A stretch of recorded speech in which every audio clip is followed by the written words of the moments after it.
que perigo. Ela abre ramo do Briga com o Crime falando que se inspirou em mim, né? Logo ela mais perseguida aqui. Boa noite, amigos.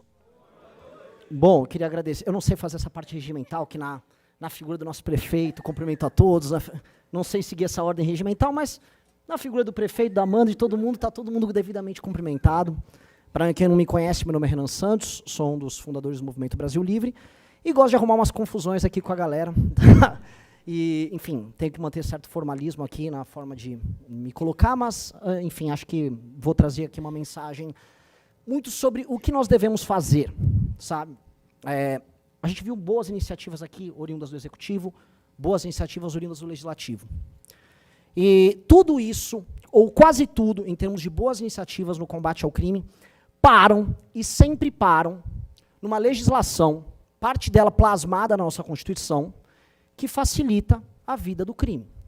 Temos aqui muitos agentes de segurança aqui, policiais municipais, e quantas vezes eles não saíram às ruas, se colocaram numa posição de risco para a própria vida enfrentando o crime, e ao deter um vagabundo, um criminoso, descobrem que ele sai da delegacia horas depois, ou dias depois, sendo que muitos deles contam com assessoria jurídica do primeiro comando da capital, em São Paulo, no Rio de Janeiro, do Comando Vermelho, contam com ONGs e até setores da própria imprensa que apoiam, estão de olho para ver se houve algum tipo de violação. E eu não estou aqui com um discurso estilo, só vamos matar esses vagabundos. Não, não, a gente vive num Estado democrático de direito. Mas o nosso Estado democrático é de direito ou ele é parcialmente de direito, fazendo com que a sua vida, ou a vida de todos nós, seja impedida de ser executada na sua plenitude, porque nós somos, na prática, os presos nessa situação. Os nossos agentes de segurança prendem os bandidos são soltos, e o cidadão fica devidamente preso. E como preso? Se você for olhar, se você mora numa casa, sua casa tem muro ou tem grade? Todos aqui. Se você mora num prédio, provavelmente tem um segurança, uma pessoa que vai brecar a entrada de pessoas, porque o seu prédio provavelmente também tem muro e também tem grade. A sua casa provavelmente vai ter, se você mora numa residência, grades nas janelas. E as portas têm que ser minimamente reforçadas. Se você sai de carro, seu carro vai ter um insufilme. Não blindado, porque não somos ricos aqui, mas você, no mínimo, quer que o bandido não veja a bolsa ou o celular. Se você anda com o celular na rua, você tem que esconder ele, porque ele pode ser roubado. Se você olhar e prestar atenção, boa parte do seu dia é determinado pela falta de segurança pública. Boa parte do dia a dia de qualquer pessoa absolutamente comum é determinado por isso. E a gente no Brasil, como a gente tem uma grande capacidade de adaptação, o brasileiro é muito adaptável, a gente se adapta e dá risada disso. Tem algumas pessoas que compram o famoso celular do bandido. Quem aqui não tem guarda um celular velho, se vai ser assaltado, você dá o celular velho para o bandido. Isso se tornou recorrente e a gente naturaliza, porque na ânsia de tentar, talvez, viver uma vida normal, a gente cria simulações de mundo real e vai se adaptando. Ora, eu não quero me adaptar a isso. Quando alguma pessoa vai embora do Brasil, ou vai e visita um país de primeiro, ou visita um país de terceiro mundo como a Argentina, fica chocado, nossa, Buenos Aires a vida é normal. Sim, porque você é tratado como um animal aqui. Você é tratado como um animal acuado. E todas as vezes que a gente vê campanhas de enfrentamento ao crime na imprensa, a palavra que vem é paz. A palavra é sempre paz. Quem lembra da campanha Sou da Paz, 1997? Pombinha, Sou da Paz, vamos desarmar a população. E eu não sou um dos que acham que armar a população vai resolver isso, tá? Não sou, ainda que eu seja favorável ao direito do porte e tal. O ponto é, nós tratamos a questão que é uma guerra sob o prisma de alguém que está buscando paz.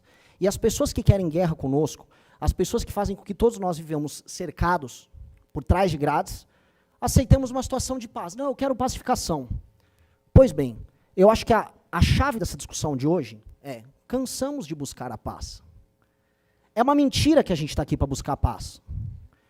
Nós queremos a guerra. Nós precisamos de uma guerra.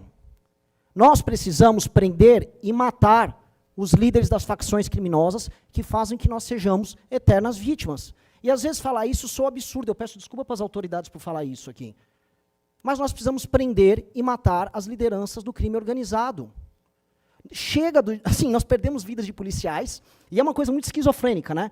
O Estado brasileiro paga as forças de segurança, e ao mesmo tempo paga eventos que cantores e heróis para a juventude cantam músicas tecendo loas a quem mata policiais e forças de segurança. Eventos públicos. Isso acontece em todo o Brasil, e por isso os vereadores aqui presentes, que protocolaram pela Antiruan, sabem e estão presentes, alguns rodaram o Brasil inteiro para estar presente aqui. Porque isso acontece o tempo todo. E aí, nós vemos aquelas discussões completamente vazias. Surge, sei lá, uma Tabata Amaral. Precisamos de inteligência. Ora, temos inteligência, o Smart Sampa é inteligência. Mas esses mesmos intelectuais, não, mas veja só, um racismo estrutural no Smart Sampa. Eu vi essa discussão, alguém aqui já deve ter visto também. Não, precisamos agora falar da recuperação deles. Não, antes de recuperar, eu quero punir. E é tão libertador a gente falar o que precisa ser feito. Nós precisamos punir, nós precisamos derrotar, e nós precisamos retirar os espaços de poder que esses grupos têm. E prestem atenção. É guerra, certo? Se é guerra, nós temos um inimigo. E chega de fingir que o crime organizado não é nosso inimigo. Se é guerra, nós temos um exército, nós temos figuras presentes aqui capazes de enfrentar uma guerra. Mas do que adianta a gente ter uma legislação em que a gente prende e eles são soltos? Mais do que soltos, a gente prende, eles formam uma ONG, vão para Brasília com essa ONG, se reúnem com ministros, se reúnem com deputados, fazem um lobby, produzem um filme, colocam um filme na Netflix, colocam os cantores para cantar para vocês e fazem o que vocês aceitem diariamente, que a sua situação é viver por trás de uma grade segurando um celular com medo de ser roubado, como aquele ciclista que tomou um tiro no meio da barriga por causa de 2 bandidos, eles próprios vinculados ao primeiro comando da capital. A gente não vai naturalizar isso, a gente tem que falar, é guerra. E é guerra, e da presidência da República, aos governos estaduais, aos governos municipais, a gente tem que parar de fingir que não é uma guerra. Porque os nossos adversários, os nossos inimigos, acham que é uma guerra. Eles se preparam para a guerra. Eles têm armas, eles cantam, eles tecem loas às armas, ao arsenal que eles carregam. Eles nos enfrentam nas ruas como se guerra fosse. E nós vamos ficar aqui fazendo pombinho e fingindo que é Sou da Paz? Chega do Sou da Paz, eu não quero paz, eu quero uma guerra. E eu acho que todo mundo aqui, dos vereadores presentes, até as autoridades presentes, que eventualmente, né, por questões, a gente sabe a perseguição que as autoridades sofrem ao defender o que precisa ser defendido. Todo mundo sabe que é isso.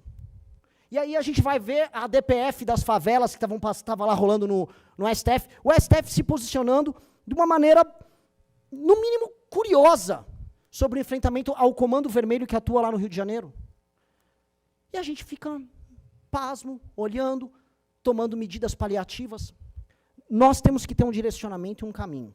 E eu acho que esse caminho da frente, a Amanda está trazendo aqui inúmeras propostas, mas nós como cidadãos, nós como parte da sociedade civil, temos que ter um caminho. Aquele que não tem caminho não sabe para onde vai.